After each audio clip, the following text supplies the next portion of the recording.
तर नमस्कार, खानावळीत स्वागत आहे तुमचं. हे बघा ज्वारीच्या कशा टम्म फुगलेल्या भाकरी केल्या, कारण आज बनवलं आपण चिकन. ते बघा मस्त पांढरे शुभ्र ह्या बारशी ज्वारी आहे बरं का.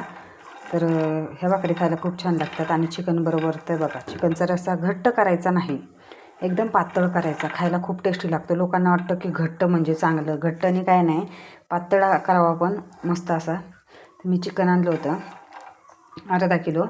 त्याला मीठ आणि हळद लावून घेणार आहे, स्वच्छ धुवून घेतलं. आणि तिकडे मी ना तेल तापत ठेवलं होतं, त्याच्यात अद्रक लसणाची पेस्ट आणि तेल टाकलं होतं. हे बघा हे सगळं आपलं मिक्स करून झालं. आता त्याच्यात मी टाकणार आहे. आणि इकडं कांदा आणि खोबरं भाजून घेतलं आहे, वाटणाची तयारी करून ठेवलेली आहे म्हणजे पटकन होतं. बघा चांगलं हलवून घेतले. आता ह्याच्यावर झाकण ठेवलं आहे, त्याच्यावर पाणी ठेवायचं म्हणजे वरच्या वाफेमुळं खालचं पाणी शिजून मोकळं होतं चिकन. इथं मी पहिलं बारीक खोबरं करून घेतलं आहे बघा.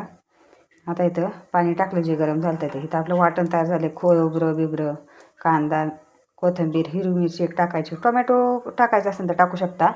आता मसाला हा आपला वाटणातच टाकायचा बरं का, म्हणजे तेल पण कमी सुटतं आणि तेल पण जास्त चिकनला सुटतं. तर बघा हे असं झालेलं आहे. चांगली उकळी आली. आपल्याला जेवढं गरम पाणी पाहिजे होतं तेवढं करून घेतलं आहे आणि त्याच्यात हा मसाला टाकून दिला आहे. फोडणी द्यायची नाही, फोडणी दिल्यावर जास्त हे होतं, तेल सुटतं आणि तेल लागतं. ह्या बघा आता याचा कट पण तुम्हाला शेवटी बघायला भेटेल. असं आता याला एक 10 मिनटं उकळी येऊन द्यायची बारीक गॅसवर. ह्याच्यात आपण मटण मसाला चिकन मसाला पण टाकला आहे आणि वाटणात कोथिंबीर मिक्स करून टाकायची. कधी पण कुठल्याही कालवणाला चांगलं हे येतं, तरी आणि म्हणजे टेस्ट येते.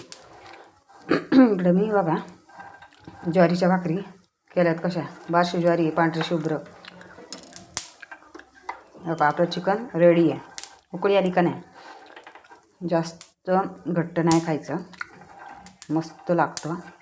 हे बघा आपल्या भाकरी पण रेडी झाल्यात. थंडीच्या दिवसात असं काहीतरी खाऊ वाटतं. आता मी कोथिंबीर टाकून घेतली आपल्या चिकनवर. मस्त रस्सा एक नंबर झाला बाई. तर व्हिडिओ आपला आवडला, लाईक शेअर सबस्क्राईब करा. बघा चिकनचा रस्सा कसा दिसतो तेवढं सांगा. क्वालिटी आपल्या घरच्या ह्याच्यात बाहेरचं काही जास्त टाकलं नाही. बघा कसा पातळ आहे आणि कट असा पातळ पाहिजे, खायला मजाच आली पाहिजे.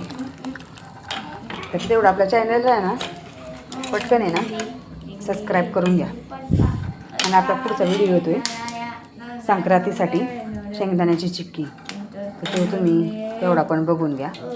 बघा रस्सा किती पातळ आहे, गरम गरम. धन्यवाद.